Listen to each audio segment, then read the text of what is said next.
அன்பு சகோதர சகோதரிகளே, ஆண்டவராக இயேசுவின் நாமத்தில் அன்பின் வாழ்த்துக்கள். கர்த்தர் உங்களை ஆசீர்வதிப்பாராக. இன்றைய முத்து எனும் இந்த சிறிய தியானத்தின் மூலமாக மீண்டும் உங்களை சந்திப்பதிலே மகிழ்ச்சி அடைகிறேன். பிரியமானவர்களே, மீண்டும் ஞாபகப்படுத்துகிறேன், வருகிற 26ஆம் தேதி நாளை மறுநாள் கர்மேல் டவர்ஸ், விருகம்பாக்கம் காளியம்மன் கோயில் ஸ்ட்ரீட்டில் இருக்கிற கர்மேல் டவர்ஸ், அது நம்முடைய ஆஃபீஸ்லேருந்து சரியாக ஒரு 10 பில்டிங் தாண்டி தான் அந்த மெயின் ரோட்லேயே இருக்கிறது. அங்கே தான் நம்முடைய ஹோம் ஃபார் ஏஜ் நம்ம ஆரம்பிக்கிறோம். அங்கே தான் நம்முடைய தெரப்பி சென்டர் அங்கே துவங்க போகிறது. எனவே நீங்கள் அதிகமாக ஜெபம் பண்ணுங்க. சென்னை சுற்று வட்டாரத்தில் இருக்கிறவங்க எல்லாரையும் அன்போடு நான் அழைக்கின்றேன். காலையில் 10 மணிக்கு இந்த ஓப்பனிங் செர்மன் இருக்கிறது. நீங்கள் எல்லாரும் வந்து கலந்து கொள்ளுங்கள். இது என்னுடைய பர்சனல் இன்விடேஷனாக எடுத்துக்கொள்ள உங்களை அன்போடு நான் கேட்டுக்கொள்கிறேன்.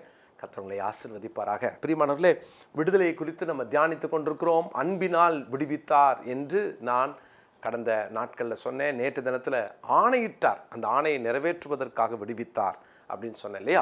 சரி, விடுதலைக்கு இன்னொரு காரணத்தையும் என்னாகமத்தின் புஸ்தகம் 14ஆம் அதிகாரம் 19வது வசனத்தில் நான் வாசிக்கிறேன். என்னாகமும் 14:19, உமது கிருபையினுடைய மகத்துவத்தின்படியே எகிப்தை விட்டது முதல் இந்நாள் வரைக்கும் இந்த ஜனங்களுக்கு மன்னித்து வந்தபடியேயும் இந்த ஜனங்களின் அக்கிரமத்தை மன்னித்தருளும். மோசே ஒரு ஜபத்தை செய்கிறார். அந்த ஜபத்தில் ஒரு காரியத்தை சொல்லி காட்டுறாரு. எகிப்தை விட்டு நீங்கள் எங்களை விடுவித்ததுக்கு காரணம் ஒன்று உண்டு. அன்பு மாத்திரமல்ல, ஆணை மாத்திரமல்ல, உங்கள் கிருபையினால் விடுவித்தேன், கிருபையினால் விடுவித்தேன். தேவனுடைய பிள்ளைகளே, விடுதலைக்கு இன்னொரு முக்கியமான காரணம் அந்த கிருபையின் மகத்துவத்தினால் கிடைத்த விடுதலை. ஆடு நம்ம வேலை வச்ச கிருபைங்க. தகுதி இல்லாத ஒருவன் தன்னை தாழ்த்தும் பொழுது இல்லையா, அப்போ தான் அந்த கிருபை அனுபவிக்க முடியும். நிறைய பேர் எனக்கு தகுதி இல்லை, அதனால ஆண்டவர் ஏதோ ஒரு ஆசீர்வாதத்தை கொடுக்குறார். ஆனால் வேதம் சொல்லுகிறது, ஒரு மனிதன் தன்னை தாழ்த்தும் பொழுது அந்த கிருபை தருவார். கிருபைக்கு ஒரு தகுதி தேவை. அது என்ன தெரியுமா? தாழ்த்தணும். தாழ்மை என்ற ஒரு காரணம், அந்த தகுதி இருந்தால்தான் அவன் கிருபையை பெற்றுக்கொள்ள முடியும். தாழ்த்தணும். எவ்வளோ தாழ்த்த முடியுமோ. நான் வெளியே வந்துட்டேன் பத்தியா, எகிப்திலேருந்து வெளியே வந்துட்டேன் பத்தியா அப்படின்னு காலரை வைத்துவதற்கு அல்ல. பாரு, நான் எவ்வளவு பெரிய ஆபத்துலேருந்து வெளியே வந்துட்டேன், எவ்வளவு ஞானமாக வந்துட்டேன், எவ்வளவு அறிவோடு வந்துட்டேன், நான் என்னுடைய புத்தி யுக்தி எல்லாத்தையும் நான் யூஸ் பண்ணேன் அப்படின்னு யாராவது ஒருவர் விடுதலையை குறித்து பேசினா உண்மையில் அந்த மனிதன் பரிதபிக்கப்பட்ட மனிதனாக மாறுவான். தேவன் ஒரு மனிதனை பாவத்திலிருந்தும் சாபத்திலிருந்தும் பிரச்சனையிலிருந்தும் போராட்டத்திலிருந்தும் கிட்டத்தட்ட நம்ம 15-20 நாட்கள் விடுதலை குறித்து தியானிச்சிருக்கிறோம். நம்ம வெளியே வந்ததுக்கு காரணம் என்ன தெரியுமா? தேவனுடைய கிருபை. நீங்கள் சொல்லுங்கள், ஆண்டவரே உங்கள் கிருபை. ரீஹாபிலிட்டேஷன் சென்டருக்கு போய் தான் நான் விடுதலையாக பெற்றேன், அல்லது நான் இந்த மாதிரி இந்த இடத்துக்கு போனேன், இந்த சென்டருக்கு போனேன், மறுவாழ்வு மையம் போனேன், எனக்கு விடுதலை கிடச்சிது. இல்லை, இந்த ஊழியக்காரர் ஜெபம் பண்ணார், அதான் விடுதலை கிடச்சிச்சு. அவர் கிருபை. தேவன் யாரையோ ஒரு மனிதனை பயன்படுத்தி இருக்கலாம். தேவ கிருபை, தேவ கிருபை, தேவ கிருபை. எப்போதும் அதை மறந்துடக்கூடாது. ஆண்டவர் உங்களை ரட்சித்தாரா? என்ன பின்னணியிலேருந்து நான் வந்திருக்கேன் தெரியுமா? எந்த பின்னணியாக இருந்தாலும் சரி, ஆனால் சொல்லுங்க, கிருபையினால் நாம் ரட்சிக்கப்பட்டோம். பிரியமானவர்களே, அதுதான் மோசே ரொம்ப அழகாக ஜெபம் பண்ணுறார். யாத்திராகமத்தின் புஸ்தகம் 34ஆம் அதிகாரத்தில் 9வது வசனத்தில் அவருடைய ஜெபத்தை பாருங்களேன். ஆண்டவரே, உம்முடைய கண்களில் எனக்கு கிருபை கிடைத்ததானால், அவருடைய ஜெபத்தை பார்த்தீங்களா? எங்கள் நடுவில் நீர் எழுந்தருள வேண்டும். அவர் சொல்கிறார், ஆண்டவரே, இந்த ஜனங்களாம் வணங்கா கழுத்துள்ளவங்க, கிருபை தான்ப்பா, கிருபை தான். எகிப்தை விட்டு வெளியே வந்ததுக்கு காரணம் கிருபை.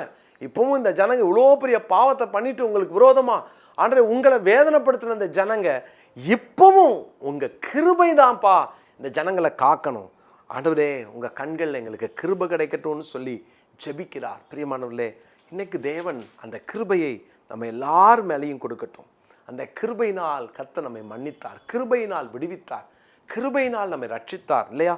அது எந்த விதத்திலும் நாம் அதை நம்ம சார்பாக அல்லது நம்முடைய திறமையாக எடுத்துக்கொள்ளவே கூடாது. அதை தான் அப்போஸ்தலனாகிய பவுல் எபேசியருக்கு எழுதின நிருபத்தில் 2ஆம் அதிகாரத்தின் 5ஆம் வசனத்தை வாசிக்கிறேன். அந்த வசனத்தை எபேசியர் 2:5, அக்கிரமங்களில் மரித்தவர்களாய் இருந்த நம்மை கிறிஸ்துவுடனே கூட உயிர்ப்பித்தார், கிருபையினால் ரட்சிக்கப்பட்டீர்கள், கிருபையினால் ரட்சிக்கப்பட்டீர்கள். எவ்வளோ அற்புதமான வார்த்தை. 8ஆம் வசனம், கிருபையினாலே விசுவாசத்தை கொண்டு ரட்சிக்கப்பட்டீர்கள், இது உங்களால் உண்டானது அல்ல, இது தேவனுடைய ஈவு.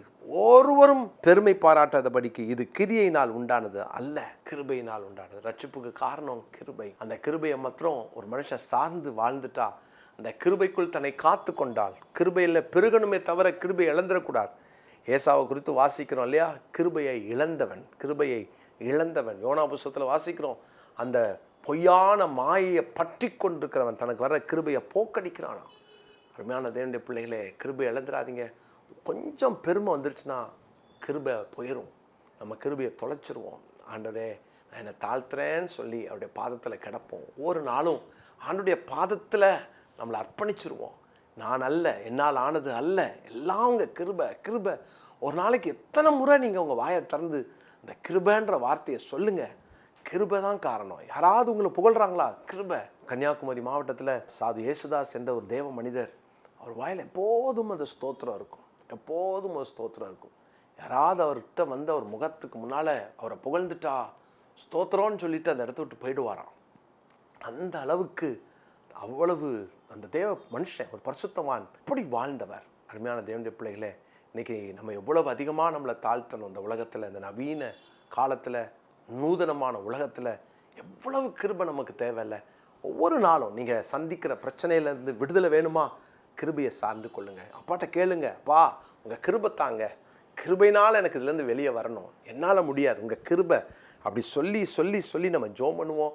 வேதத்தில் வாசிக்கிறோம், தன்னை தாழ்த்துகிறவன் உயர்த்தப்படுவான். அந்த தாழ்மைக்கு அற்புதமான ஒரு ஆசீர்வாதம் கிருபை. யாக்கோபு 4:6 வாசிக்கிறோம்ல, அந்த கிருபையை இன்னைக்கு இந்த அருமையான நாளில் பெற்றுக்கொள்வோம். கர்த்தர் ஆசீர்வதிப்பார். இந்த விடுதலைக்கு காரணம், அவர் விடுவிக்க போகிறதுக்கு காரணம் கிருபை.